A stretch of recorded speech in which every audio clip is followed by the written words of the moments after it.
fans. Your favorite sportsbook, BetUS.com, is back for our 28th year of NFL action. With the industry's biggest sign-up bonus of up to 200%, BetUS offers our members the opportunity to cash in on all your favorite sports, including NFL, NBA, MLB, and more. We've also got hundreds of new casino games, including the coolest new European slots, and our live dealers are waiting for you at the table. Sign up at BetUS.com today to get into the action. BetUS, where the game begins.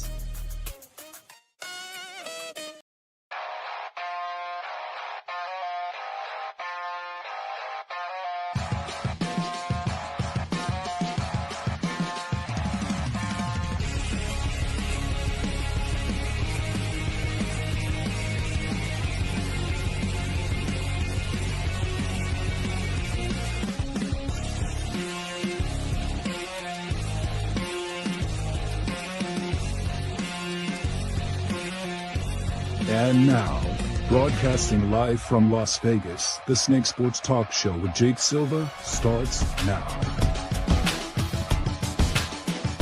Go, ladies and gentlemen. We are back at it on a Thursday, almost there toward the end of the week.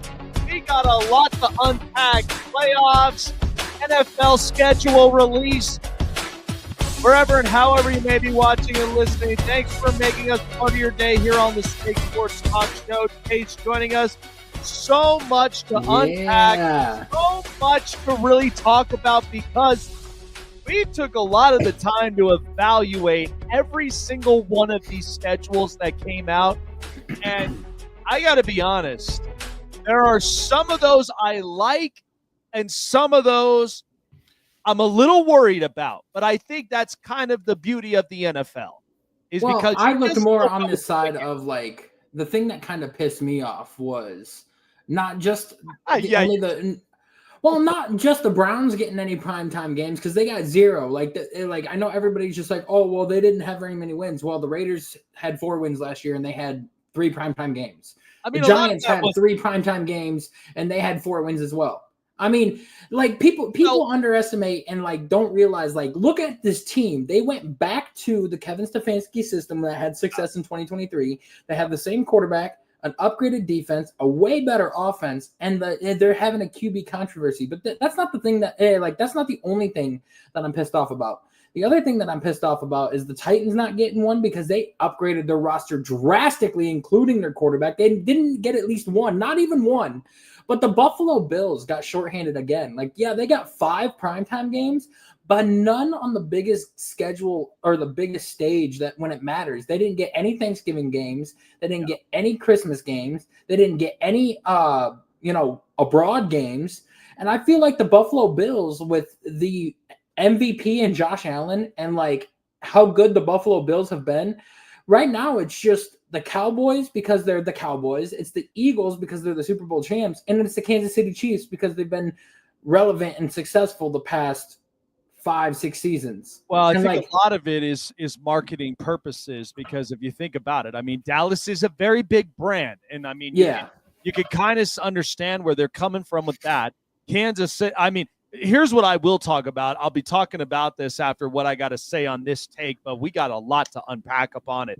But before we get into it, I do want to start off with this, because I watched Golden State, and congrats to the Minnesota Timberwolves for making it into the Western Conference Final. So Anthony Edwards, to me personally, looks the part of face of the league. I mean, he took down 2 legendary players, LeBron James and now Steph Curry. Now, Steph wasn't on the floor, and I think we all understand that. But we could also understand Minnesota, like Chase and I have been talking about, they are having the upbringing of like what the Denver Nuggets had 2 years ago. This is the Minnesota team now that we're starting to see. You've got physicality, you've got perimeter attackers, and you've also got real good, reliable shooters and great coaching. I mean, Chris Finch is putting all of this together, and I think that's what's important. To me, I honestly believe that if Minnesota makes it up to the final, is there truthfully anybody that can stop them, to get in their way? I don't think there is. And I'll be completely honest with you. Denver looks tired in that series against the OKC, because SGA got you the buckets and he got you the shots. Chet Holmgren, I like the kid, but I'll tell you what, he has been doing his absolute best in a series like this because Nikola Jokic is doing literally everything for Denver. The only person, he's first in assists, he's first in points, he's first in rebounds. He's putting the entire team on his shoulders, and Denver looks gashed. And I mean, it sucks, but it does happen. And I think what we're starting to realize is that some of these older teams, and like with Golden State, for instance, because they got eliminated, that roster's old. And this is going to be one of those realities that Golden State really needs to fix up. Okay. And I love Steph Curry, and I like Draymond Green. But eventually these rosters don't last forever. I mean, you moved on from Klay Thompson going to Dallas. And the only thing that I know what could kind of give him a little bit of a break is trading Jonathan Kuminga. Because you know what kind of player he is now when Steph is not on the floor. So that makes all the sense in the world. You could get something back in return. But I think a lot of it is you got to get younger. You kind of want to get, one veteran piece. Jimmy Butler is only going to give you as much as he possibly can, but you're going to need to get a little more. But Golden State, I think they realize it. It's hard to move on. It really is.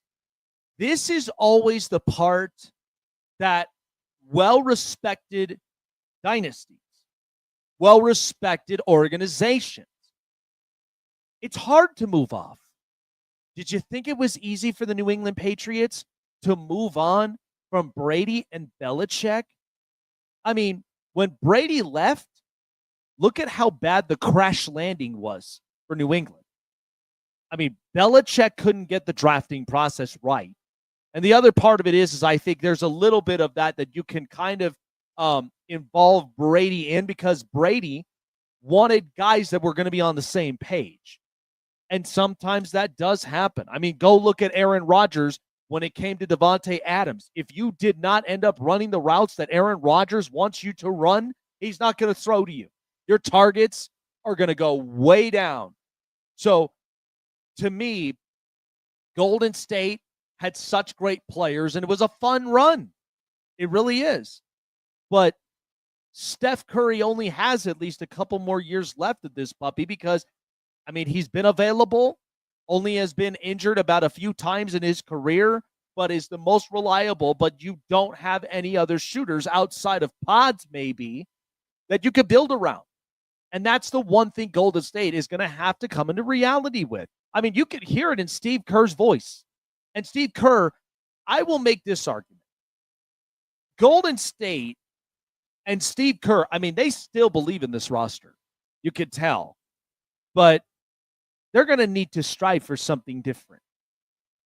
And Steve Kerr didn't even have any answers without Steph on the floor. But we do understand Jonathan Kuminga is a very good player. If Steph's not on the floor, Kuminga could do a lot more. But when Steph is on the floor, he looks lost. But I think a lot of that is because he deserves to be on a younger team. But why not? I think Kuminga could very much produce from there. But everything that Minnesota showed you with physical perimeter attacks and shots, and then not to mention quality possessions, that's what Minnesota was built to be. That's how championship teams are built.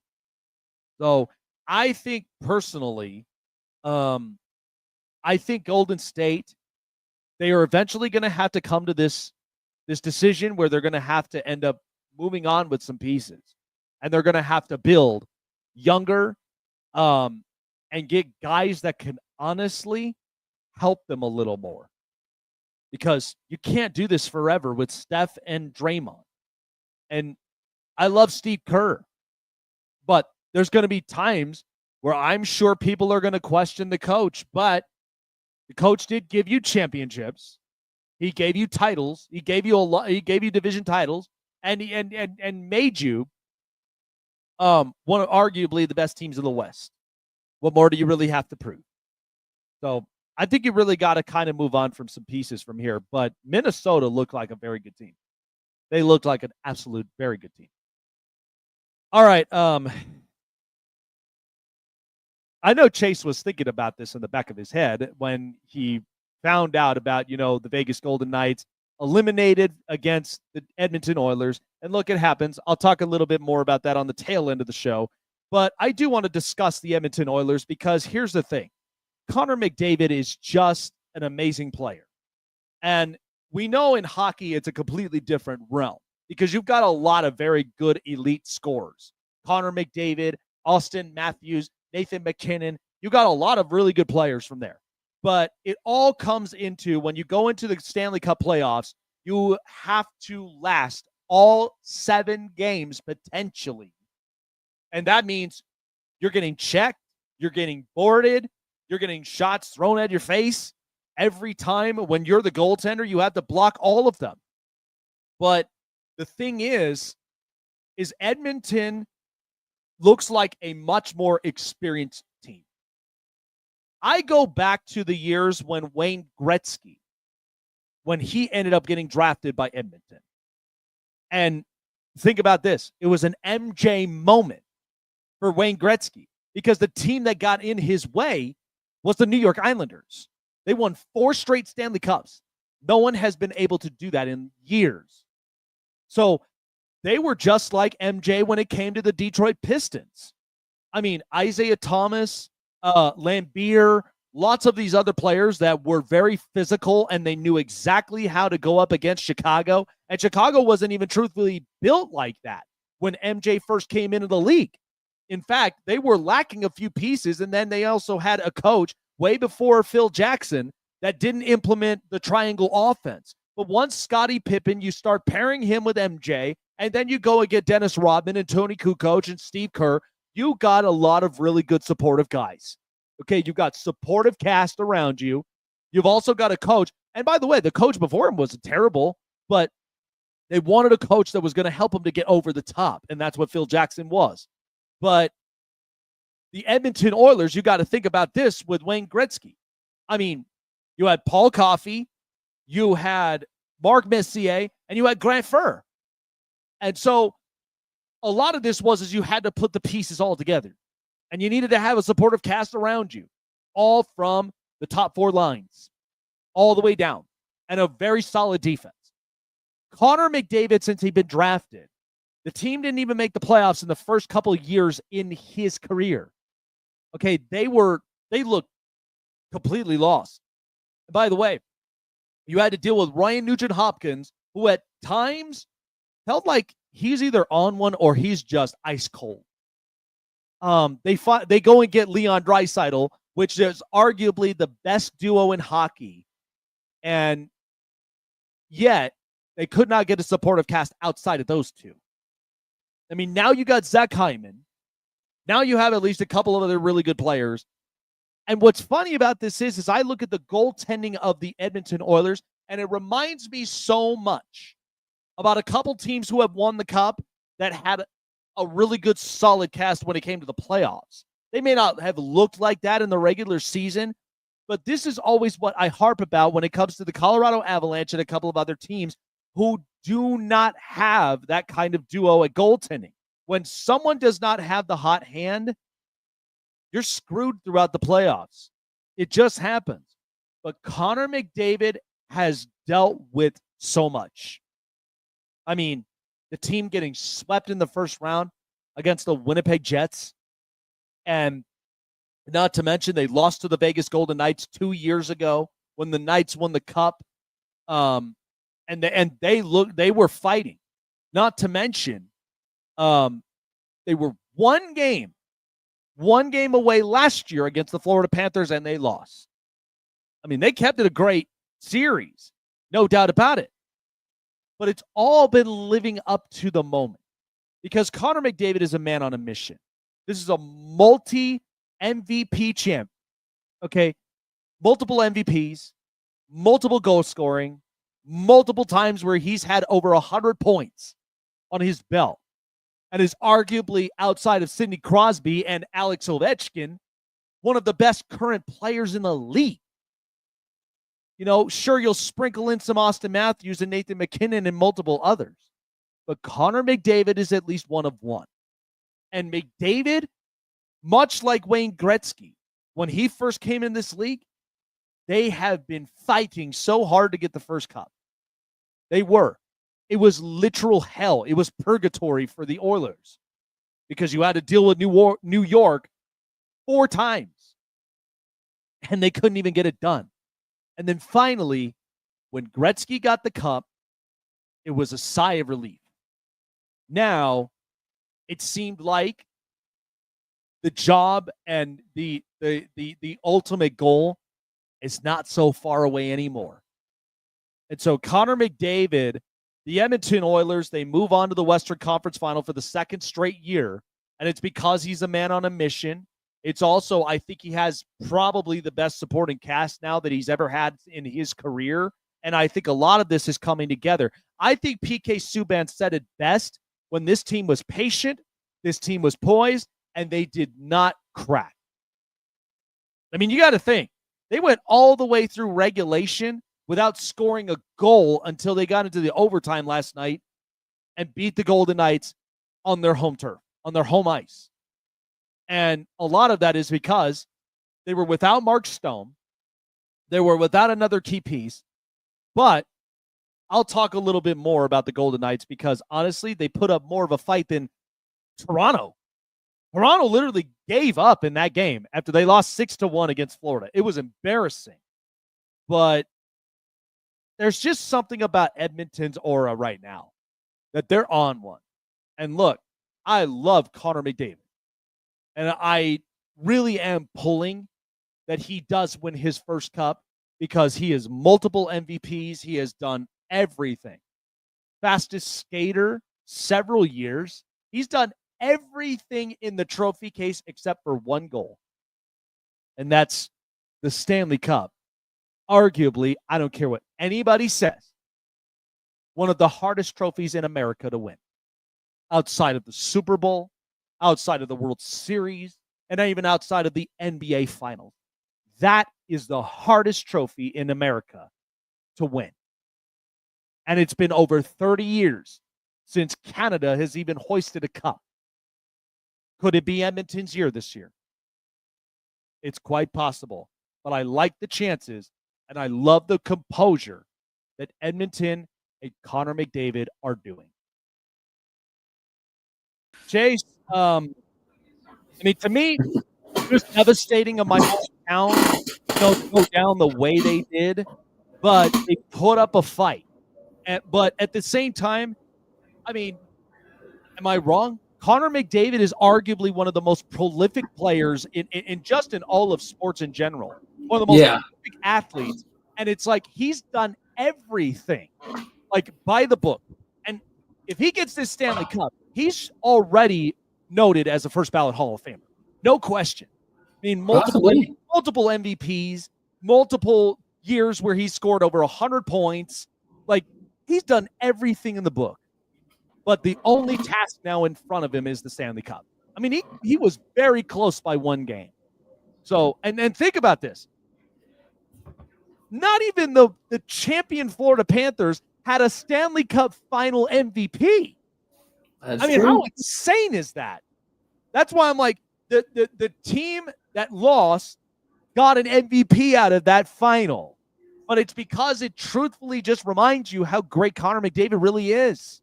And I mean, he put a lot on the table, but that's why it's like, I feel like this year, if Dallas, if they wrap this series up, and even Winnipeg's been playing with a chip on their shoulder, but look, man, if Toronto loses, we got to be honest. I predicted the Dallas Star to make it to the finals. Yeah, and look, I mean, I did.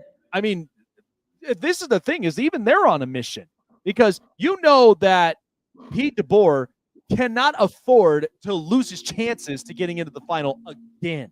You want to know what'll be funny? That'll be if they win it all. That'll be the first championship in Dallas since the 90s. It's Mark Madonna. I mean, yeah. It's been a long time. I mean, I remember how that Dallas Stars team was, but it's the thing. They're defensive. They're physical. I think the difference between this team and the team that won the cup is because they are so offensively prolific. Has Dallas won a Stanley Cup? They have. It was Mark Modano. Because if you look at that team, I think that one was in the 2000s. So recently, but like it's still funny because like you look at the Dallas teams, like the Mavericks haven't won a championship in a while. Since 2011, Cowboys have not won a championship since the 90s. Like the only Texas teams to win championships was the Rangers, the Astros, and so it was the 98 and 99 season they won the Stanley Cup. So there at the end, yeah. And look, I'm telling you, thank God for YouTube. But if you go and watch that team was physical, and Mark Modano really kind of took that team on his shoulders, and they were really good. Like it identifies their identity because they are a defensive team. They're physical. The problem is that they did not have over-the-top offensive players. I mean, don't get me wrong. I used to love watching it when Tyler Seguin and Jamie Benn, it was only them. But once you got Jason Robertson, Wyatt Johnston, and now you have Mikko Rantanen, it's a completely different team now. So they have everything they need of what a championship team looks like. But it just depends. Because, again, I mean, Connor McDavid really desperately wants to get back into the cup, and he wants to win one. It's the same similar upbringing when we watch Wayne Gretzky, because the Islanders winning 4 straight those years, just like the Detroit Pistons beating MJ and the Bulls. I mean, you needed to have the supporting cast. It sucked, but at the end, like, it doesn't come that easy. But that's why I think it had to take a few pivotal moves, maybe a new coach, maybe restructuring your offense, your whole line, or even getting defensive players, or even a more competent goaltender. I mean, that team back then with Gretzky, Messier, Coffey, and Furr, that was a tough team in the West. Yep. I mean, that was a lot of fun to watch. But I just think that's the kind of upbringing that Connor McDavid has. So now you got Draisaitl, you've got Zach Hyman, and I got to give credit to Stuart Skinner and for Calvin Pickard. They both have been playing really well. It's unfortunate Pickard went down with the injury, but Stuart Skinner really came in at the best time to play playoff hockey. Like 2 shutouts, back-to-back games of shutouts, that's impressive. Yeah, it really is. Man. Yeah, I don't know, man. I just think it's time for Golden State. The team's just getting older. I mean, you could live on with rebuild. I mean, you could live on with Steph, but you're gonna need to do something new. I mean, think about that. Look at some of these older rosters. I mean, the Lakers with LeBron, it was old. They needed to get younger from there, but that's why they went and got Luka. I would argue, like, I feel like Milwaukee, right? I mean, because Milwaukee's in a jam. I mean, they're going to have to honestly move on from Giannis. It sucks, but you got a championship. You got something out of it, but now you've got to really... Don't be shocked if Cleveland picks up Giannis if they let him go. And you know what? Few teams in my mind that are actually built for the better. The Cavs, I don't care what anybody says. They had a very good year this year. It sucks that they lost in the playoffs. But them, OKC... I mean, I think this is Minnesota's time to win a championship. Yeah. I just look at that roster and I'm like, what NBA teams have never won a championship? Minnesota has not. And OKC has not. Are they the only 2? I think also the Pacers didn't win one. Damn. So that's the thing. These younger teams, and I think we're starting to realize this trend. When you have a younger team like that, and this is why we talked about experience is everything. You got to have at least 1, possibly 2 experienced players there on that floor to now collab with a young core supportive group. Because, I mean, you got to think about it. If Houston gets Kevin Durant, that's a very good team. Because now you got Şengün, a supportive cast that gives you buckets, that gives you exactly those shots you need because they lack it, and you can now work with the young core to be defensive and also keep time of possession on your side. They could secure those leads. Houston was not terrible. I mean, that's the one thing you got to like about an up-and-coming brewing team that only needed experience, and now you got to figure it out in the offseason. You got to get somebody. Yep. So, yeah, I mean, it's quite possible. But, yeah, I mean, the Cavs are on the best side. The Pacers are on the best side. OKC's on the really good side of it, and I would argue Houston. But and Denver, too. Yeah, well, and see, Denver is, however, it's just been such an interesting year with them. Firing the coach and the GM. And, I mean, Jokic is just that guy. He's just that player. But they looked gashed. I mean, they looked tired. I mean, it kind of sucks. But what can you do? That's why you got to go and you got to get some supportive casts around. I mean, that's the only way that you're going to honestly figure this out on those rosters. But, yeah, good stuff. I mean, I it's actually kind of funny. I am glad we're doing this show right now because I did kind of teeter with the idea of, well, the schedule release. There's so much we have to break down of it because, I mean, I know what you're feeling. You text me yesterday about the whole thing, and I totally get the frustration. However, though, bullshit. Well, to go back to your point with the Raiders Chiefs, right? I think this was more pertaining to the Chiefs than it was with the Raiders because it was a Black Friday game, right? I think that was what it was. It was a Black Friday game, I believe. And honestly, nobody was going to pay attention to the Raiders, but because it's the Chiefs in the market, that's the only reason why, and I can understand that. However, there's going to be a bit of primetime fatigue that's going to happen with the Chiefs. You know what's going to be kind of hilarious? Primetime games. If that doesn't scream fatigue right there, I don't know what does. They've got eight primetime games, That's and normally the record was 5. But if you're technically counting like a Saturday game and like a Friday game because they got the Black Friday game, they got the Brazil game, and then they've got a Saturday game in like late December. If you want to count those as prime time, then yeah, they've got 8. But if you don't, they've got a total of 5 with an international game as well. Yep. But like to me, like I'm gonna find it very, very funny if Cleveland ends up having a great season and they go like 11-6 again or 12-5, and they don't have any primetime games, and it's going to make the schedule makers look so stupid because they're like, oh wow, we've got a 12-5 team that's not getting any primetime action. Well, what I know is, and you can agree with this too, when the schedule releases, when they put these all together, we'll talk more about it after the break. But my only thing is there's a reason that these schedules get made in the positions of where they are in. Because remember, the teams, and I think this happens all the time, the teams that get the early bye week, it's kind of hard because they get the early on and then they have to fight for the rest of the season. Like if you get a bye week in week 5, cross your fingers and good luck. I mean, the Chargers went 11-6 with a bye week at 5, but that's because I know what Jim Harbaugh's deal is in his first year. He's going to turn that around from a 5-12 to an 11-6 team with the roster construction he has. And now they got a bye week in week 12. They're in good shape. But again, the hardest part is they got to deal with their division rivals in the first 3 weeks.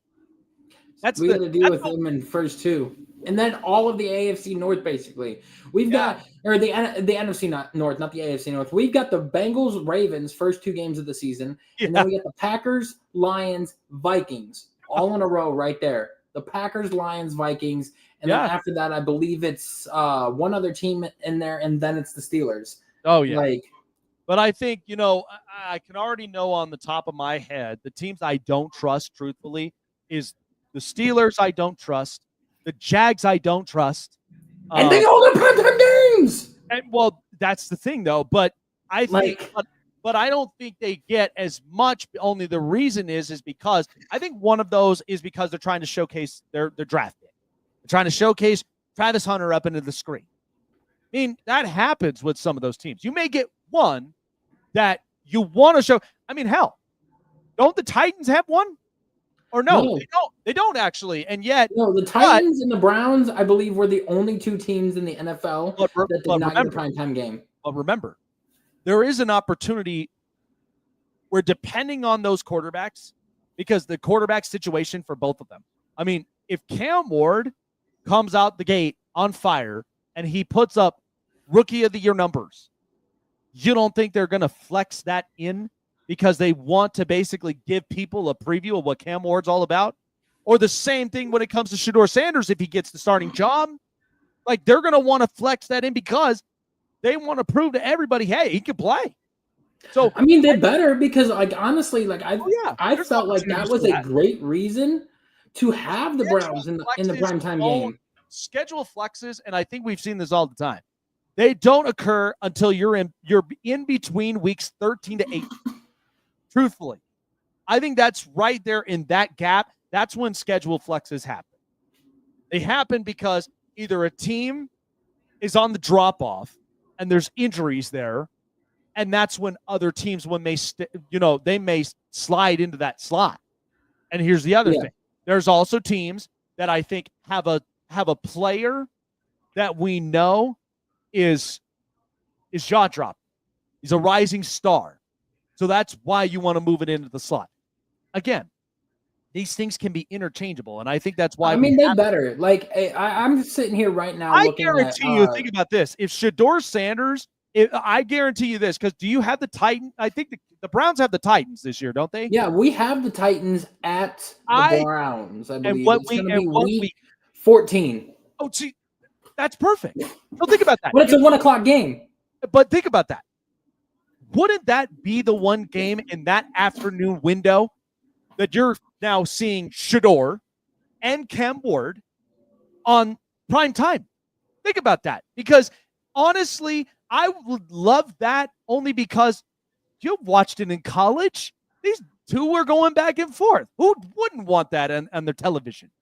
I mean, that's fair. That's true. But like at that point in time, you'd have to flex somebody out of there. The only way that they flex the Browns into a primetime position is if they're 9-8 by this time, or have like a winning record at this time of the year. Like if we start off 2-6 with Joe Flacco, and let's say Shedeur Sanders becomes a starting quarterback, and we win 4 or 5 in a row, and become 7-6, there's a possible opportunity that they might put us in prime time. But like I looked at the Jags schedule, they got one primetime game on a Monday night and then 2 London games. Like, dude, they got a Monday night football game and we got 0. Like that like honestly, I think what it should be is Roger Goodell should make it mandatory to where at least every NFL team in the entire league gets 1 primetime game. But that's hard because here's the thing though, because if you think about it, that's why Thursday nights were created. That's also too where you have the Sunday night slate. So it's like you can't always. I say this because it is very difficult, and the only reason of that is because you can't. If we're in a perfect world, absolutely you would want to fit everybody in there, but sometimes it doesn't always work like that because I mean, you take one primetime game away from a team who's got 5. Yeah, and you give it to one of the Titans and the Browns. Like that gives the Steelers 3 primetime games. The Titans 1 and the Browns 1. Remember though, if Aaron Rodgers doesn't sign with the Pittsburgh Steelers, those primetime games may get flexed out. I sure hope so. Why in the hell would I even want to watch Pittsburgh without a quarterback? Because it's Pittsburgh. Their history is their history. Give me a break. And it's Mike Tomlin who has never lost. Okay, give me a break. Honestly, this might sound sideways, but I would rather watch Drake May in New England if they're up and on a hot streak before the Pittsburgh Steelers. Okay, I'm probably rather watch your divisional rivals and the Raiders than you would the Steelers. Exactly, because Pete Carroll just knows how to be on a television. That's the thing. So and jogging down the sidelines, going whoa, chewing on his gum vigorously, like it. Oh, well, with the schedule releases, Chase, I did look at the prices on ticket sales, and listen, let me tell you, especially with our partners up at SeatGeek, I mean, I really am going to be shooting hard for that Denver game, last game of the season. They play Week 18 here in Denver. It's probably going to get cold. We might get a little bit of snow, but the schedule release being out means that is the perfect time to get yourself geared up for NFL season tickets and partnered with our partners at SeatGeek.com. SeatGeek is the most reliable ticketing app that you will ever use during the NFL season, I promise you, because at that point, you get the most affordable tickets at the most affordable price and at probably the best experienced seat that you will sit in the house. I mean, hell, even if you go in early on for your early tailgating party, everybody loves that. But then you get the chance to go inside at the best seat in the house, all because SeatGeek gave you the best recommendations at the best prices for your next event. That's why I love it so much. I love it for concerts. I love it for sporting events. I even love it, too, for comedies, art shows, all of that. And you'll love it, too. Go online to SeatGeek.com or download it on your mobile device through Google Play and the App Store. In fact, you'll like this. Tim actually texted me and he asked me about the code because he's going to go to that Bengals game. So I'm like, have at it. Give my gift to you. The promo code, folks, is Snake Sports for $20 off. Check it out before the season starts up, guys, and you do not want to miss out on the opportunities to get the best prices, the best bang for your buck. That's SeatGeek.com, mobile device, Google Play, and the App Store. $20 off by using promo code Snake Sports, and find your seat at SeatGeek today. Want to find your seat for the event of your choice but can't get one that fits your desire or your budget? Well, my friends, SeatGeek has you covered. SeatGeek is the official sponsor of the Snake Sports Talk Show. With a list of over hundreds of events to choose from, SeatGeek will assure you that you won't miss your seat with the amazing view of your choice at the most affordable price. Whether it's looking for your best seat in the house of your favorite sports team, finding live concerts that get you closer to your favorite artist, or enjoying your spot at your favorite live shows, comedies, and more, SeatGeek has it all just for you. Go online to SeatGeek.com or download the app on your mobile device through Google Play and the App Store. And as a special offer before checkout, use promo code SNAKESPORTS and save yourself $20 off of your purchase of your first ticket and experience why SeatGeek is the most trusted ticketing app for your next event. Remember, that's SeatGeek.com and download the app on your phone with promo code SNAKESPORTS for $20 off and find your seat with SeatGeek. Looking for a show with the best takes and opinions? Want a show with the best coverage around the world of sports? Jam-packed with an all-star interview lineup? Then the best place to find it all, sports and entertainment, is right here. Join Jake Silva on the Snake Sports Talk Show, presented by SeatGeek and BetUS. Weeknights at 8 p.m. Eastern, 5 Pacific on Sports Wave Network. Snake Sports Talk Show is sponsored by Muscle Tech, with hundreds of supplements and vitamins to choose from, all packed with 100% all-natural proven ingredients. You can be sure that Muscle Tech will give you the edge and the boost to train and look like your fit and healthy best, whatever your goals are. Try Muscle Tech today and use promo code SNAKESPORTS to save 30% off your purchases. So the NFL schedule release, Chase and I, we're going to be breaking it down all tomorrow because that does give us enough time to go through all 32 teams of their schedules. We get a chance to break down division winners, and their positions. And I truthfully, I really think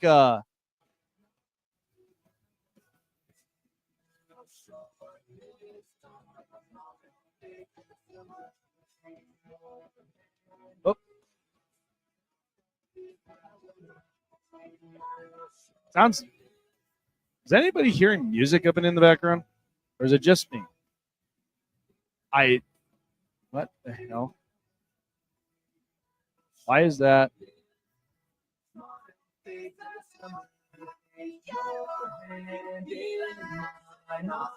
Hold on, let me take a break here real quick to try to see if we could try to fix all this up. Oh, that's not.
All right.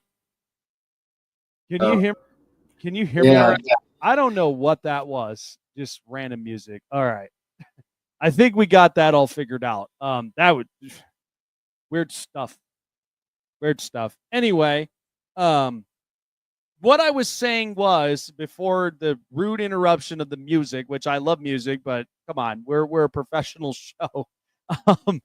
Anyway, the schedule releases is always a fun time of year. It always is because Chase and I tomorrow we will be breaking down all of the division winners for the AFC and the NFC and gives us a playoff preview for these teams because we get a chance to break down every team based upon their schedule. I mean, that's the thing. So I am curious and I'm interested on how this is honestly going to look like. But the Kansas City Chiefs, they got 8 primetime games. Listen, the NFL knows how to do this, and they've been doing it several times. But my biggest takeaway from this is that I look at Kansas City's schedule, and this looks brutal.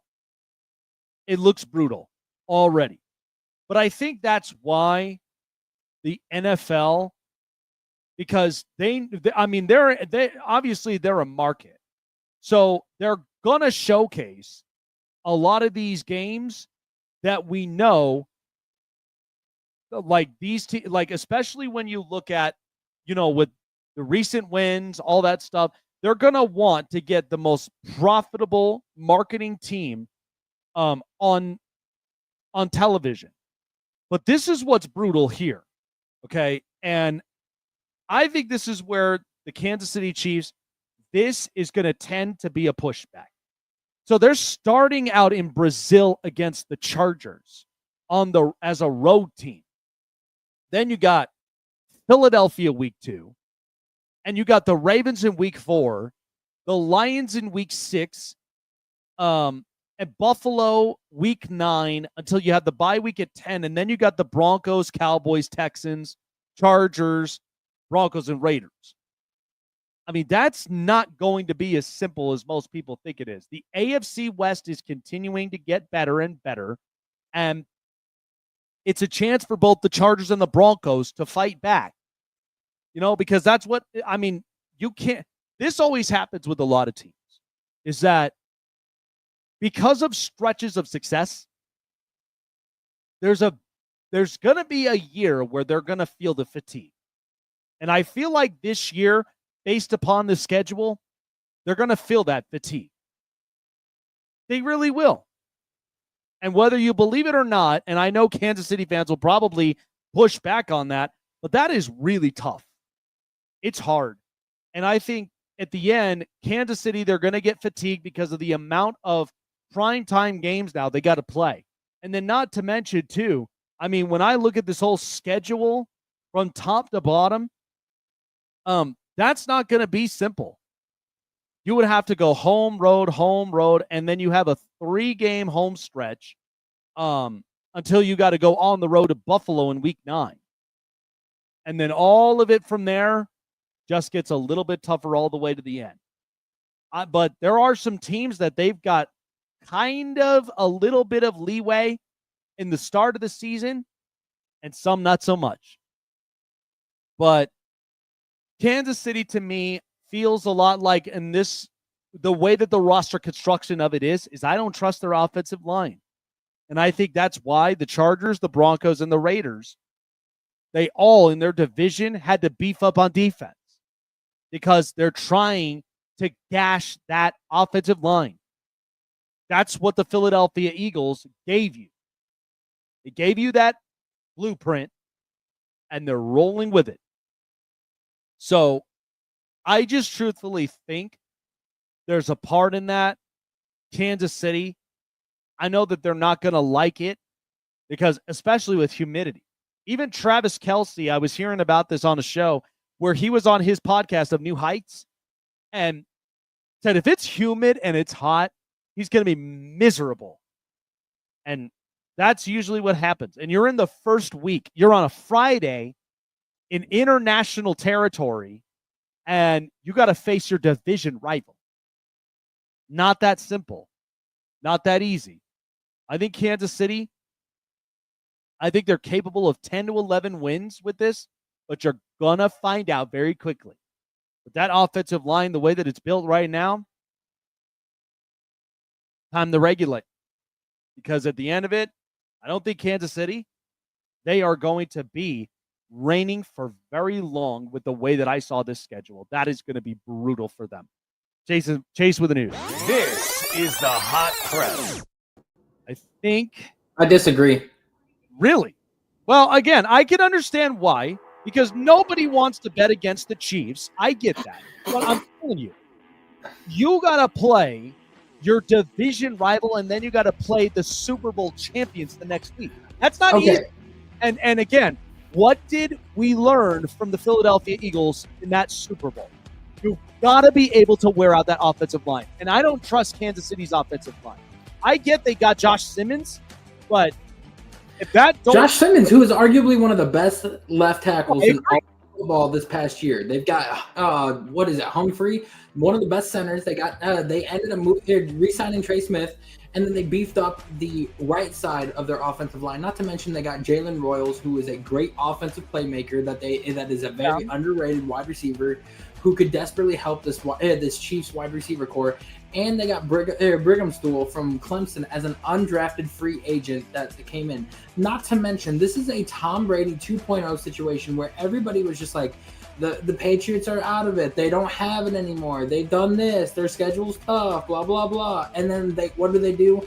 Tom Brady shuts up all the haters and comes back even stronger than ever. Patrick Mahomes fired his personal trainer and ended up working out a lot this offseason. Got a brand new haircut, got a brand new look and everything. He is on a revenge tour. He is going to come back stronger than ever. And I do think that the Chiefs are going to go back to the Super Bowl. And I think that they are going to have a 14-3 record this year. Wow. 14-3? 14-3, or I could see a 13-4. But you know, he's wearing the villain off the Patriots vibe, where everybody was just like, yeah, they're out of it. They don't have it anymore. The dynasty's over. You know, their schedule's tough. They get this, they've got that, blah blah blah. What concerns me is, first of all, everybody knows that offensive line is important for any team. If that offensive line doesn't gel, like initially when you get into the tail end of the season, and I'm sure that they'll figure it out, but if it don't gel, that's going to create problems. And the other thing that I also worry about is their consistent run game. That's the other thing that I'm going to be worried about, because what did the Broncos, the Chargers, and the Raiders do? They fixed their run game. Jim Harbaugh's got a very good backfield now. And look at that offensive line. I mean, it's going to be hard to get pressures up against Justin Herbert, but that's because they also ended up addressing a few of their pass rushers, because they know if there's one way to really knock Patrick Mahomes off of his game, you got to get the pressures. You got to get the pressures, and you also got to be able to eliminate his weapon. There is one guy in free agency that I do feel like has, some left in the tank, and a lot of people are sitting there thinking like he's done. He has no more left. But like, again, we have seen running backs like Adrian Peterson, Derrick Henry, like so many of them that have gotten injured have a slow start the first year back, and then the very next year they explode off the scene. And that is Nick Chubb. And I've heard that he's been talking with the Kansas City Chiefs. He's been talking with the Bears. He's been talking with 2 other teams. And I know that he wants to come back to the Browns. He has said that several times, but they are ready to move on. And imagine him on the Kansas City Chiefs roster being the Nick Chubb of old. And man, that would be the missing dynamic piece that they have. It could be. I mean, if you got a tandem like that, it makes it a little bit more favorable. Kareem Hunt again. Yeah. Anyway, let's get into some news that we have. We have the Minnesota Twins on an 11-game win streak. They have found their mark in the MLB at the moment in time. But for me and you and any other baseball fan knows this, that they are getting hot at the very wrong time. The best time that you need to start getting hot and be on win streaks is right after the All-Star break, when it matters the most. Yes, and I also know too, because both Carlos Correa and Byron Buxton, they both exited in the game with that collision. Did you see that video? Yeah, I did not, but I heard about ESPN. I hope that the 2 of them, they're good. I mean, because that's going to be important for Minnesota. But remember, we know this about baseball season. It's a very long season. So even if you start a streak early on, that's not going to matter unless you get right into the tail end of the season, and then it matters more when you plug in to the postseason. And I think everybody knows that, because right now, especially in the AL Central, because you're watching with what the Tigers are doing. By the way, how about that resurgence off of Javi Baez? Is that something that, because I feel like that is something that from the manager's spot, they had to spark up really quickly, because otherwise it was going to look like the most horrible contract that the Detroit Tigers even signed. So you get him going. You got your 1 draft pick, Spencer Torkelson, going. He looks a lot better. I think this Detroit team looks very interesting. It does. That last year, they beat the Astros, and they moved on, and they even made it an interesting series. So this is a team now that I feel like, because managing experience is important, I also do think those adjustments and their pitching staff is actually something very underrated. And they've got the best, arguably the best farm system in all of baseball. And I looked at it, and it's absolutely insane. And that's in their AAA system. I think in their in AA, like Cleveland's got them beat a little bit with like guys like Chase DeLauder. The pitcher that they got a few last year's draft. I forgot what his name was. And then you got Travis Bazzana. Like, we've got some guys that can compete too, but they're in AA, not AAA. But what I'm saying with the Tigers is like, they have not been relevant and good since Jim Leland left the team back in 2014, 2015.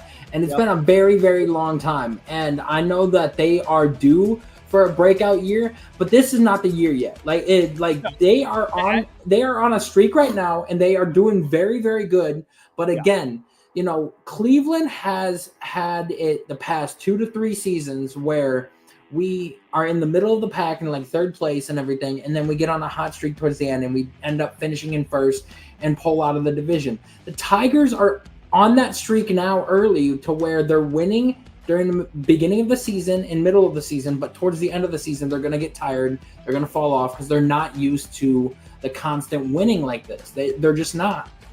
Yeah. And here's the thing.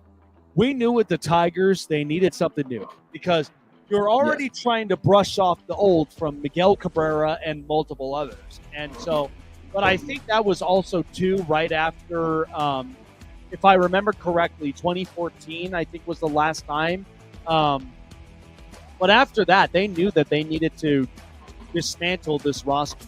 They needed to start getting younger. And that's why when their prospects like Riley Green and Colt Heath and a couple others, they started to come up. Even Kerry Carpenter has also been somebody a little bit underrated when they. And then Max Kepler in the minors is looking really good. So yeah, he's looking really good. So I think this is promising for the Detroit Tigers in a long time.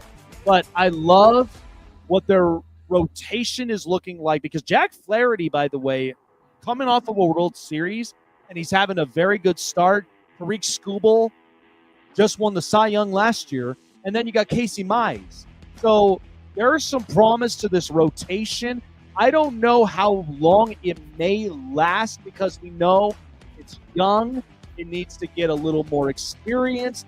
Mm-hmm. But you can make the argument they could go and get a battery plug-in type of pitcher in the trade deadline. They won't go for a big name. They'll go for somebody that's a little under the radar type that may help them to get a little bit more wins on their belt. Don't be shocked if they try to go after Clayton Kershaw because I know that he's older. You know what? That's not bad.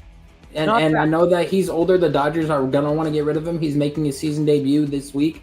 So it's going to be interesting. Let's move on to the football side of things. I just read an article yesterday where Roger Goodell met not only with Cleveland, but with Mike DeWine in Ohio to discuss the possibility of getting some mutual funding for the Brook Park Stadium. And Mike DeWine already knows that it's going to not only boost the revenue and economy of Brook Park, it's going to help the economy in the city of Ohio in general. Because not only building the hotels and the restaurants and everything around the stadium, it's going to bring more people in that are going to come from Detroit, Kentucky, Indiana, Pennsylvania, and all of the other states around just to not only just visit Ohio, but maybe even reside here.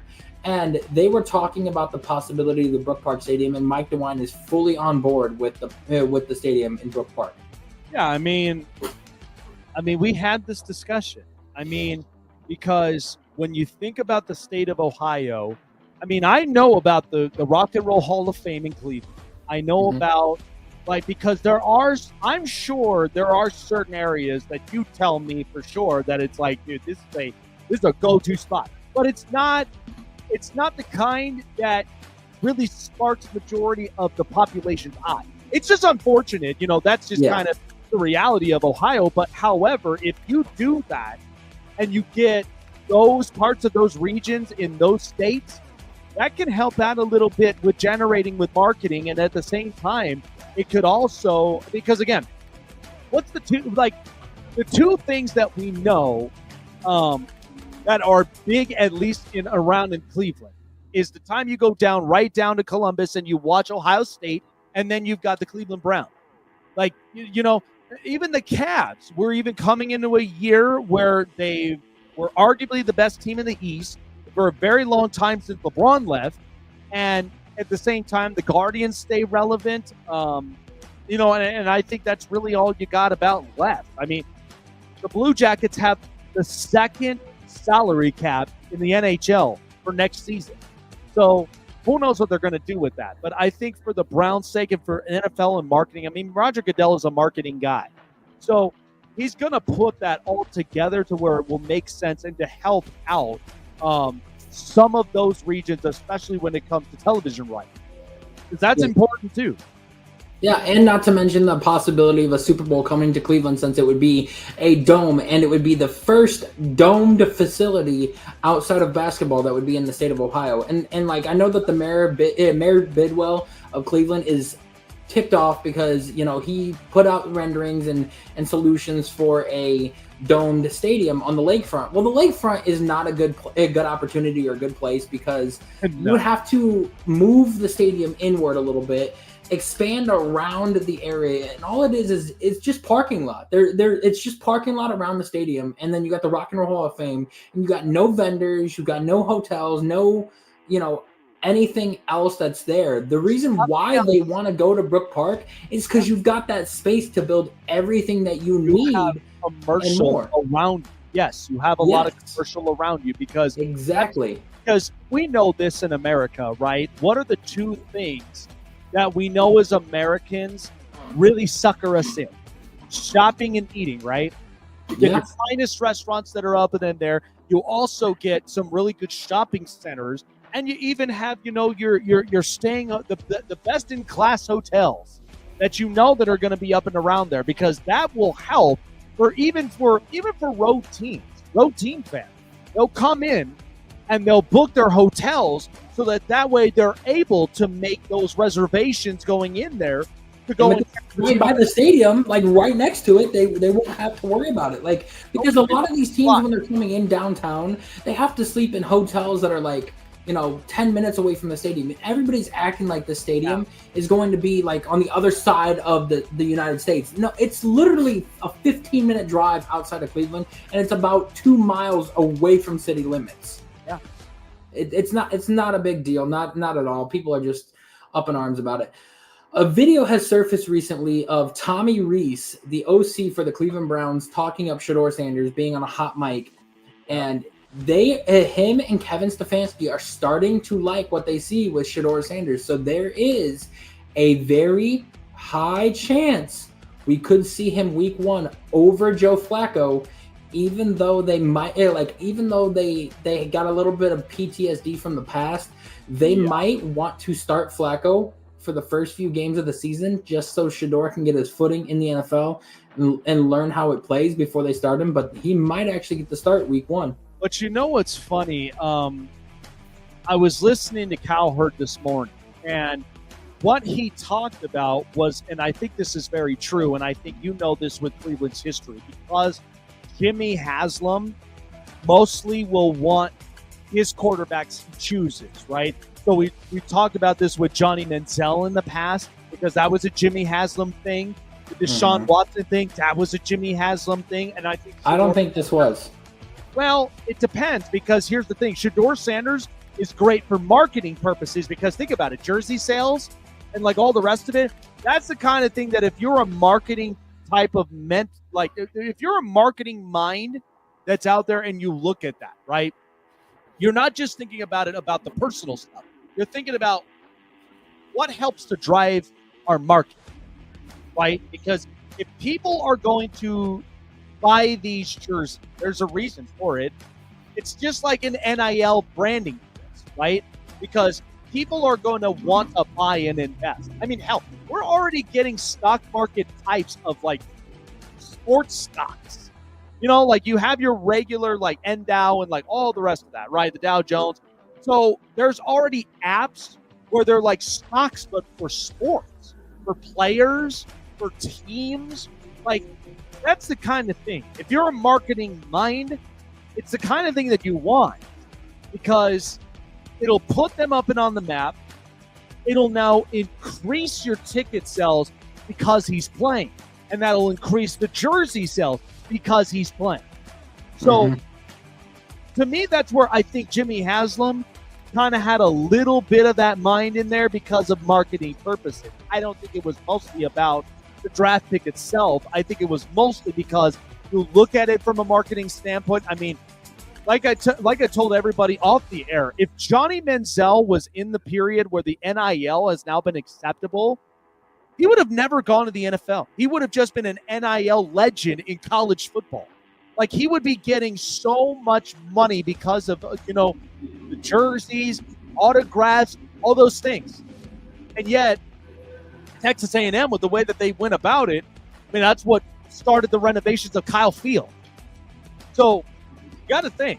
I mean, that's if you got a buying market right there, that's the way that you do it. Now, again, I don't think Johnny Manziel truthfully, as a player, No, look, he turned doesn't care about the game. And then the same thing with Deshaun Watson. But I think with Shedeur Sanders, you actually have a better chance. I mean, you think Shedeur said all the best things in the last couple days. The best things when I watched his interview. He looks completely different. I think the reasoning of that is because you got to get him away from his dad. And if you do that, now you got Shedeur the person, rather than just association with the family. In fact, I even just watched some video clippings of Shiloh in Tampa. And even he looks completely different. Yeah. So there is room for improvements for these players.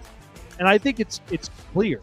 But again, marketing purposes, but then at the same time, it's also from the players' build.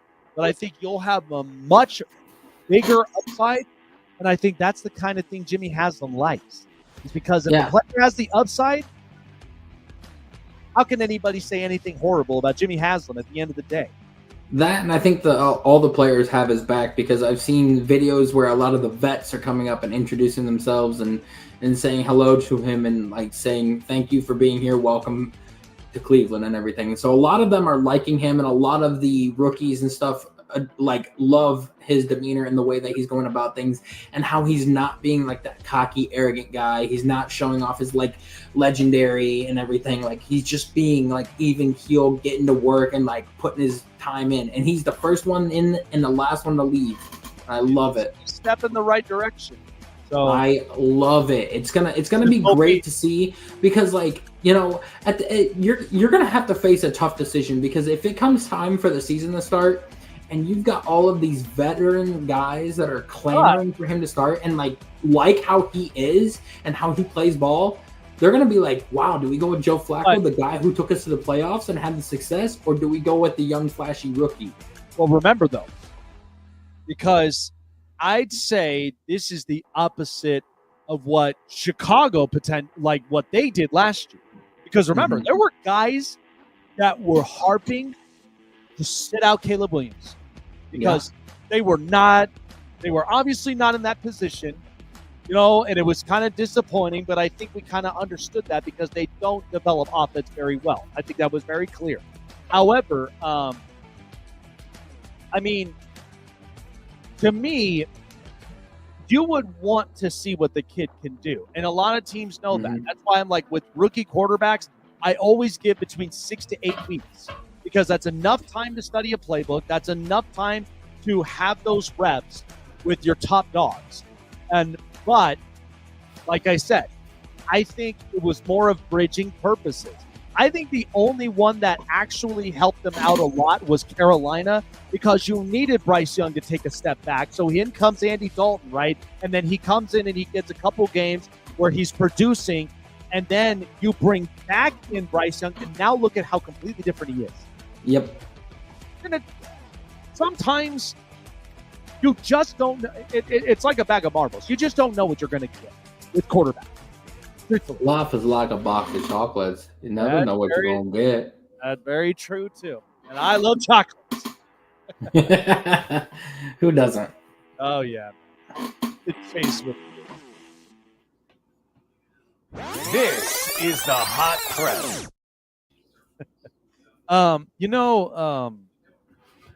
I was starting to think about this, because I don't think that this is coincidental at all when it comes Holy cow, you think? No.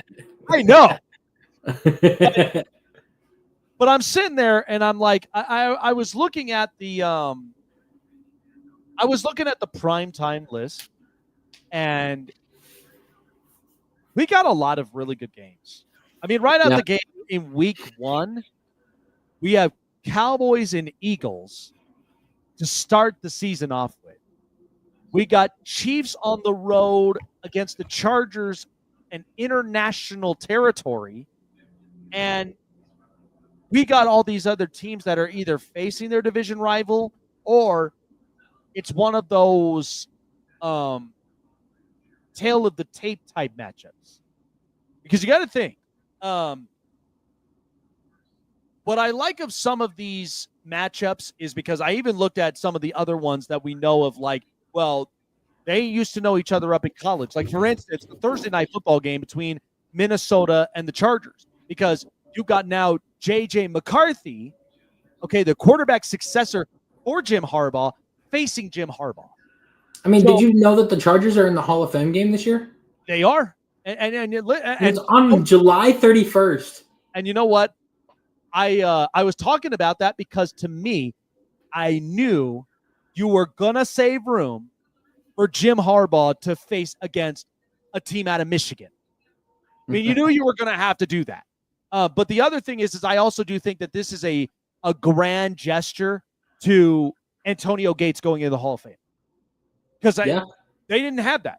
I don't even think they even starred in a Hall of Fame game ever in their history. So to have that, I think is spectacular. I feel like that's the reason why they choose these certain teams to play in the Hall of Fame game. Because like the year that the Browns were in the Hall of Fame game, Joe Thomas was getting inducted into the Hall of Fame that year. And Joe Thomas is a great player. And then Darrelle Revis, because we ended up playing it wasn't the Jets that year. Yep. I don't know who we played that year for the Hall of Fame game, but I do know that they had a player getting inducted into the Hall of Fame as well. So, it very well could, that very well could be how they determine who one of the teams are. The other one could just be randomized, but it's crazy that it's on the 31st of July, because it's normally in the first week of August, but in the first week of August, right? Yeah, we're right in the preseason football. I'm like, holy, we're not that far away. I'm telling you, man. And then not to mention too, I mean, hell, we've already started rookie mini camps and OTAs. So you got to think the NFL is coming around full circle very fast. It is. And they're getting sooner and sooner every year because they're working on trying to add that 18th game in there. Oh, they are. And it makes you wonder, right? Because I know you probably, just like me, I've watched sports for a very long time since I was a kid. I used to watch the glory days of ESPN, and even, hell, there were times where I was in my middle school, and every morning when I had breakfast and I got ready to go to the bus that was literally miles up a hill, I would watch NFL Network every morning. I'm not even joking you. That was my go-to thing. I loved cartoons. I loved all that. But man, I lived and breathed football when I was literally. I didn't start watching the NFL Network religiously until after high school, and I got into college. Oh, that's when I started picking it up, and I would sit there and watch it for 8 hours. My wife would be like, "What the hell?" I'm like, "Listen, I'm like." What's funny is I had it on because my family, we had it on Dish Network. Okay, so we had those premium channels. We had all of that because, too, this was also where the inaugural year of MLB Network came out. I remember that. And my family and I, because we were all baseball-minded people for a long time, and when that came out, we were watching, I remember this off the back of my head. I think we were watching Major League Baseball historical stories for 5 hours straight. I remember sitting there on the couch, and we were literally watching all of this for their inaugural launch of the network. And that was at a time when the Philadelphia Phillies won the World Series in 2008.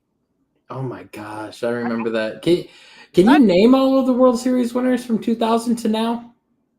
Well, because I can. Well, 2000, I remember the Yankees won that. And then the Yankees, the Diamondbacks, the Angels, the Marlins. Surprisingly, I mean, they were fun. They had Miggy that year, dude. Miggy, Josh Beckett, and they even had Pudge. I mean, I loved Ivan. It's crazy to think that Miggy is a World Series champion. Not a lot of people even remembered that. Everybody all remembered about the Triple Crown year he had in Detroit. Yeah, and everybody's just like, "Oh, it would have been nice to have Miggy get a ring." I'm like, he already has one. What are you talking about? You know what's funny too is I was actually going back, and there was a baseball history. You remember the 4 players out of the Florida Marlins? Okay, name them. There were 4 players that all had 25-plus home runs in the same season. Can you name the 4? Oh, no, man, it's been a while. So, I know what I can tell you for the history of baseball is I can tell you the winners, of some of these teams. I can tell you some of their star players, like some of their pitchers, some of their hitters and everything. Yeah. The Marlins 03 team is the only one in my head. Yeah. That and the 05 White Sox and the 06 Cardinals. Those are the only three teams in all of the MLB history that escape my mind of like who all played on those teams. But I got to tell you, what was also special about 2003 is we learned about the D Train, Dontrelle Willis. Yeah. Remember how fun he was? Oh my gosh. That guy was incredible. He was remarkable. Here's the other thing, too. So the 4 that hit 25-plus home runs that year was Dan Uggla, a young Hanley Ramirez, Jorge Cantu, and Mike Jacobs. Hanley Ramirez? Holy shit. Yeah, Hanley Ramirez was literally fresh from being traded from Boston's farm system. Wow. You got to think, because he originally was drafted by the Boston Red Sox. They traded him for because I know it was a certain player. I can't think of it off the top of my head. They traded for out of Florida at the time, but then he turned around. He was a Silver Slugger in 2009. Had arguably the best batting average amongst all of baseball, and he, he was in a plethora. This was at a time before Mike Stanton came in. Oh, I remember Mike Stanton. I loved that. People were harping so much. I remember my father telling me, like, son, you have got to watch Mike Stanton. That 2014 Marlins team had so much potential. You just needed a manager, and then you had Jeter just scrap everything. Jose Fernandez, Giancarlo Stanton, Jazz Chisholm. You also had freaking Christian Yelich too, and you just scrapped the entire team. Yeah, even JT Realmuto. They had my gosh, they had a lot of these guys, and I like I said, I just think. Well, here's the funny thing. I remembered when they rebranded and they became the Miami Marlins, and that year was when they got Heath Bell, they got Mark Burley, and they also got Jose Reyes. Yeah, how much that fell off. It is bad. And Jose goes to Toronto. Hanley's going to LA. And by the way, I low-key actually kind of liked watching Hanley a third. I'm not even going to lie to you. I was surprised he didn't get more of that, but he wanted to play his natural position of short. Yeah, I think once Jose Fernandez passed in that boating accident and everything, like that whole Marlins team, like they just dismantled that whole thing after that. Off miserably. And yet, they're all about small ball hitting at this point. And that's the one thing I can't understand, but I do like Stowers. I do think he is a very good, promising player. By the way, Jeff Conine's son, he's actually playing very well. But hopefully they'll turn this thing around with their farm system, that they'll get up. Because you know what's funny is, and a small story before I kind of end it, is understanding more of my life, right? My father, my biological father, used to tell me a lot of stories that were all baseball related. He used to tell me stories about, like, there was a time we actually sat down as kids and he would tell me the story about Kirk Gibson because he lived through that, right? He also told me about, he used to harp at me all the time about talking about Dimitri Young. My dad would talk about Rod Carew. Oh, Rod Carew was also, he was a fantastic player. And you know what's funny is, nobody can even do this anymore. I think the closest one you can honestly see is low-key Omar Vizquel. Jeremy Pena. Have you know he started that way? Yeah. But even Omar Vizquel. And you know what's funny is I remember years ago, and these were friends of mine on the softball field, where we talked about best defensive shortstops, right? What's the first thing that goes to your mind? Is Derek Jeter. But Derek Jeter was not defensive, though. I'll be honest with you. I love the captain, okay? I do. But he was more offensive than anything else. And the thing is that Omar Vizquel, and I'll be honest with you, what about Andrelton Simmons? If Simmons didn't have, like, trouble with the bat, like, It's insanity to me. I also remember Casey Blake at third and how good he was. Yeah. Oh God, Casey Blake. You know what's funny? I actually did watch Casey Blake play in person when it was Big League Weekend in Vegas when he was on the Dodgers. That's awesome. I remember watching him, Matt Kemp, Andre Ethier, and Russell Martin. And by the way, my gosh, I actually remember watching Joey Votto and Brandon Phillips when they came into town. I also miss watching Gary Sheffield with the. Yep.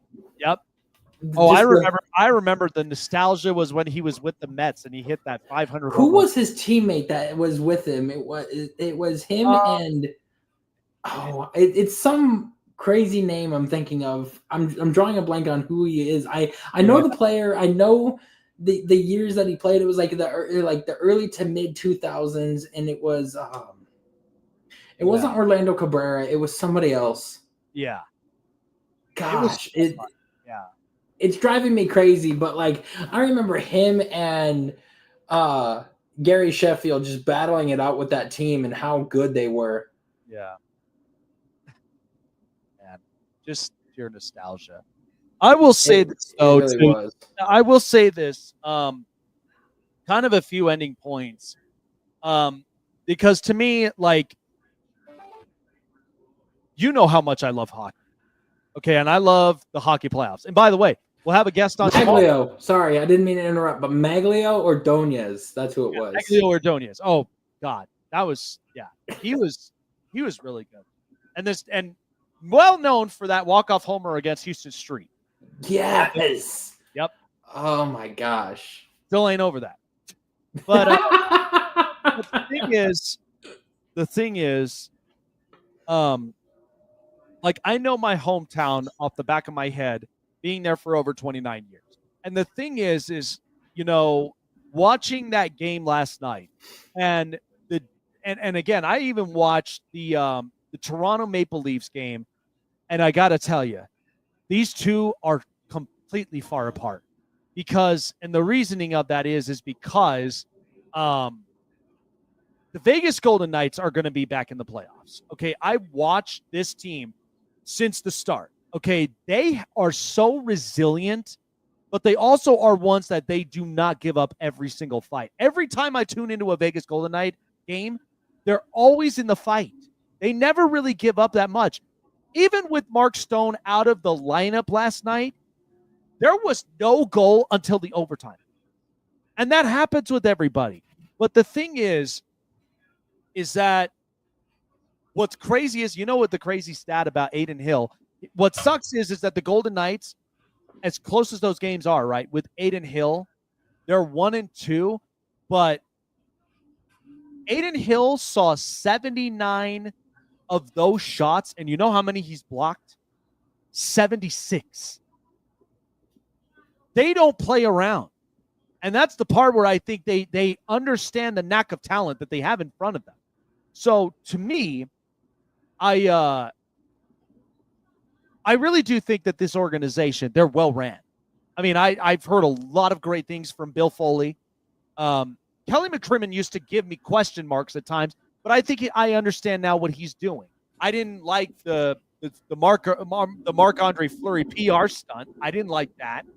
I also know that when it came to moving certain pieces, business is business. You kind of have to lump it. But that team is going to continuously still be a problem.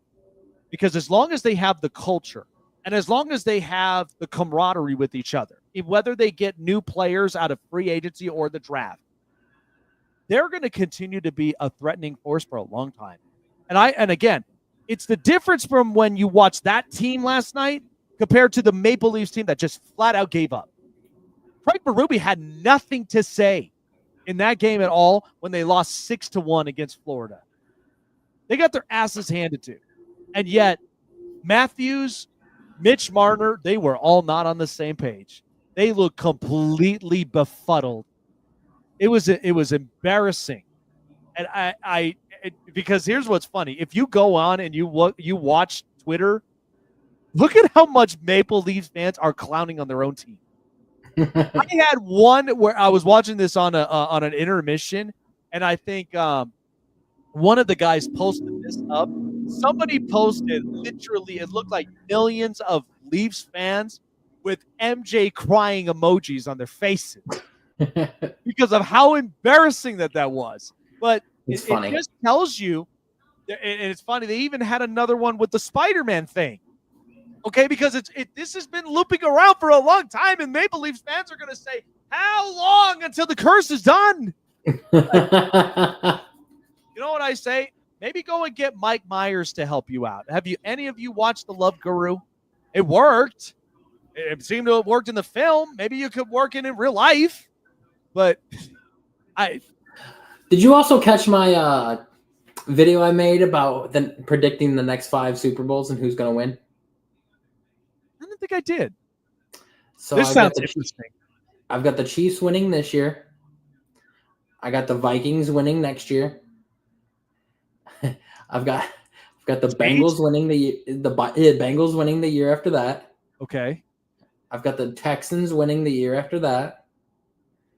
And then in 2030, I've got the Cleveland Browns winning the Super Bowl. You really think, what is that? That's 5, right? You really believe 4 of those 5 years are going to be first-time winners? Yeah. Wow.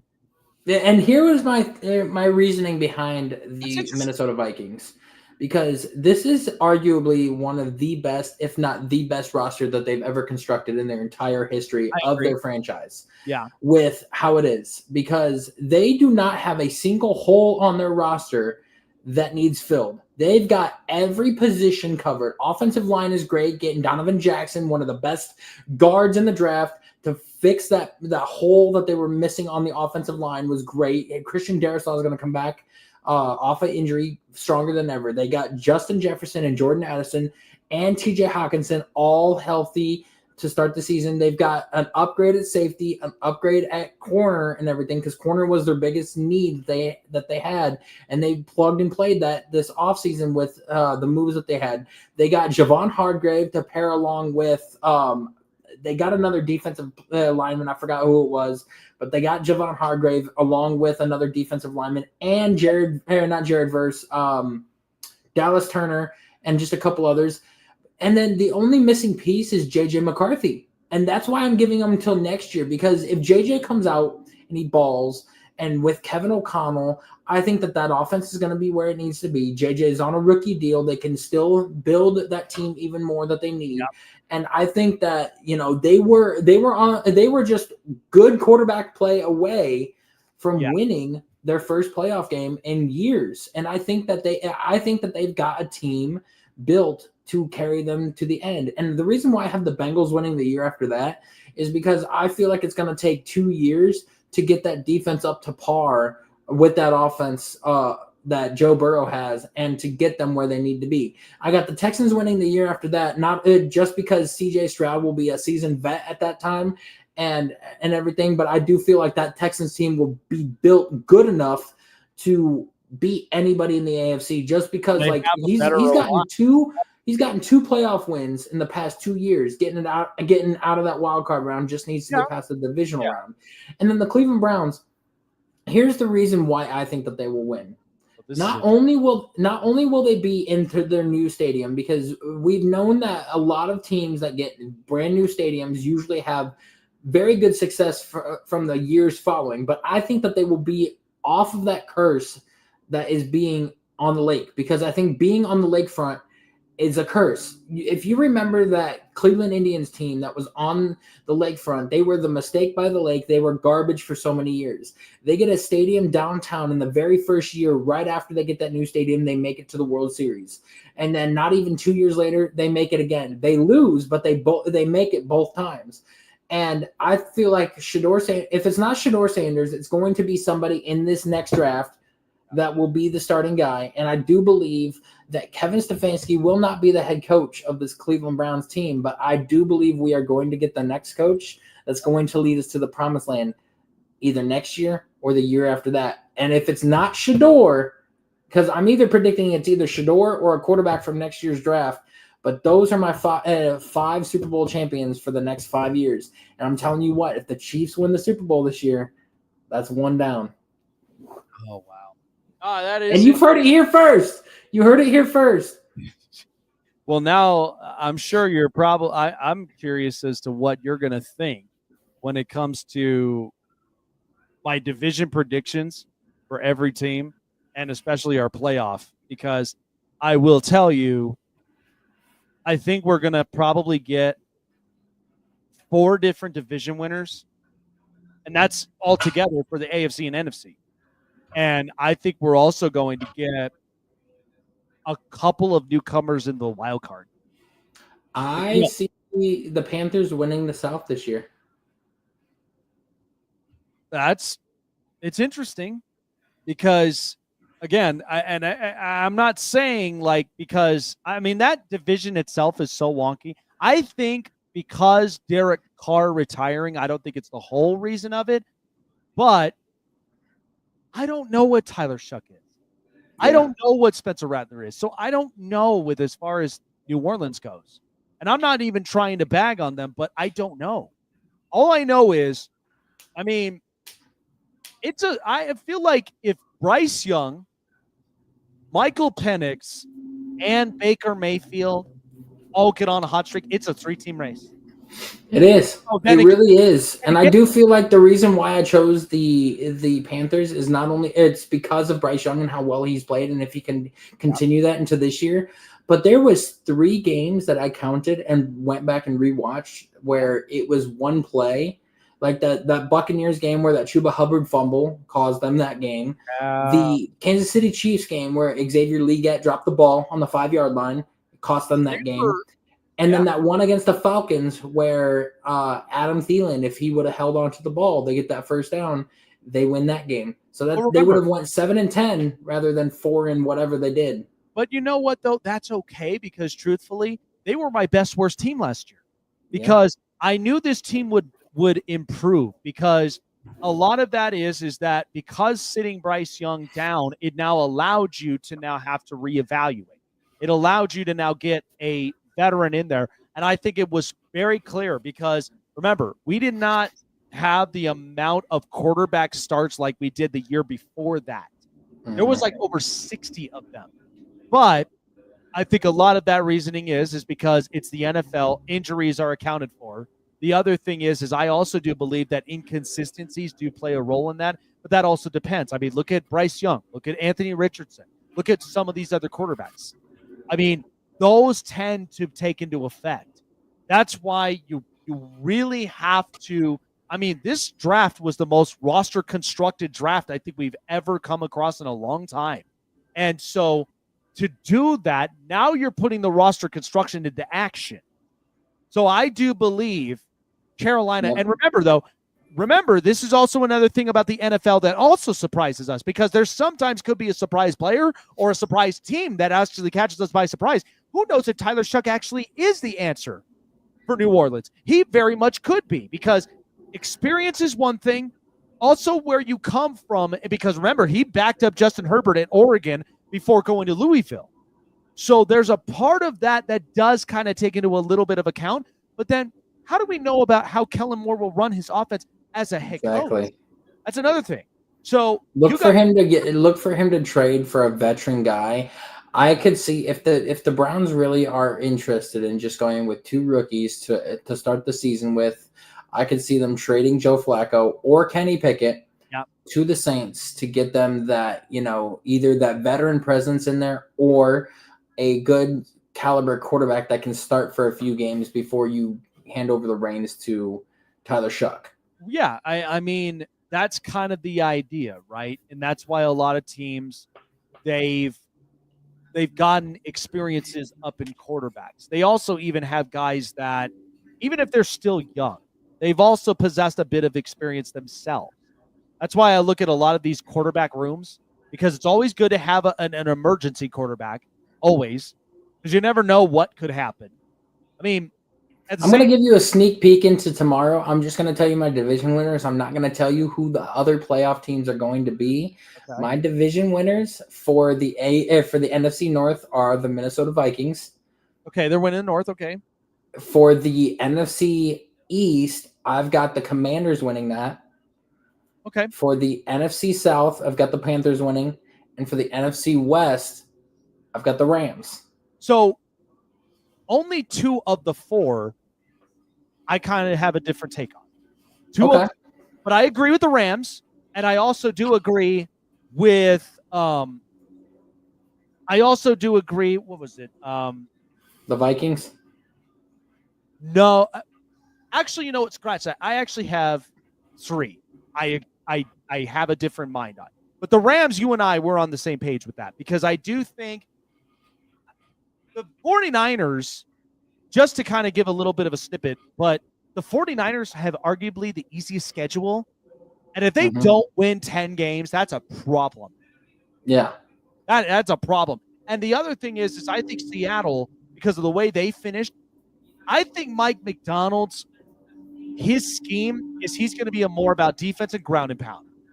Because they went and got offensive line, right? And they went in and ended up getting defensive guys, and then they go and get Sam Darnold. All they wanted was a competent quarterback to distribute the ball, right? So, and then you got the Cardinals, who a lot of people have been harping, and I believe it. I think the Cardinals could be that spoiler for most teams in the NFC. I really do think that, because if knowing Jonathan Gannon and how he sets that defense up, when they got Will Johnson and they got a couple of other guys sneakily in that draft in their positions, I'm like, I think Arizona low-key could honestly play spoiler and work their way up. Because at the same time, I don't think they'll make a splash, but they can make a competitive argument to get into the last spot. They could. Yeah. But I think with the North, it's so hard to predict with them, because it really is. Like it took me going back and forth, but I think the Lions are going to have a down year just because they lost 6 coaches. I believe that. And then the Bears, they just upgraded their roster everywhere. I think the Bears, because I think the Vikings, truthfully, it all depends on JJ. It does depend on JJ, but remember, they're not going to be 14-3 this year. They're probably going to have a little bit of a setback. They'll probably get at least 12 wins, maybe even 11, depending on it. But that's going to be a lot harder than people think, because then you got to also account for Green Bay. Is Jordan Love going to have a rebound season? Because that's going to be the same exact thing that you look at, even with C.J. Stroud having a playoff win, if he's honestly going to have the most productive numbers. We don't know that either. So, yeah, I think 3 of the 4 I have a different mind on, but you and I are on the same page with the Rams. So for the AFC, the West, I got the Chiefs just because it's hard to bet against them, and I think that they are still going to win their division. It will be a very, very, very tough division that will be. I do have for the AFC South, I've got the Texans winning that one again, just until we can see what we've got from the Titans with Cam Ward and the much better offensive line and everything. And then if Anthony Richardson can have a bounce back season and actually play well with the Colts, I could see the Colts battling out for the top of the division, but it's going to be very close.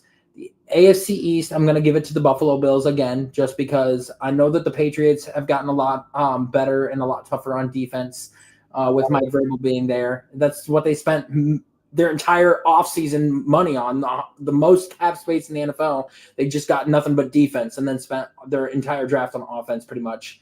And then for the AFC North, I've got the Cincinnati Bengals. Just because they got 3 defensive pieces that they upgraded with in the draft, young guys that could help out this defense. They got 2 or 3 pieces in this offseason on the defensive side of the ball that I feel like are going to work well.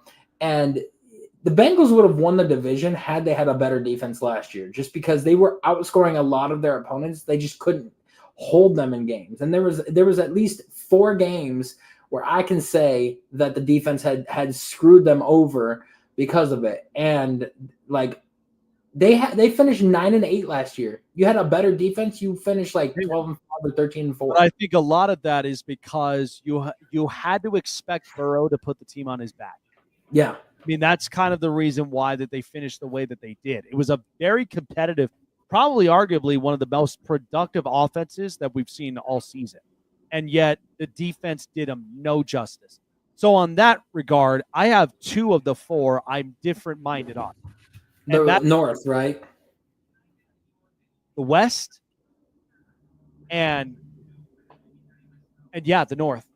Yep. I figured you got the Ravens winning. At the East, yeah, we agree on that. But, however, there actually may be a change within the ranks amongst the 2 and 4 spots because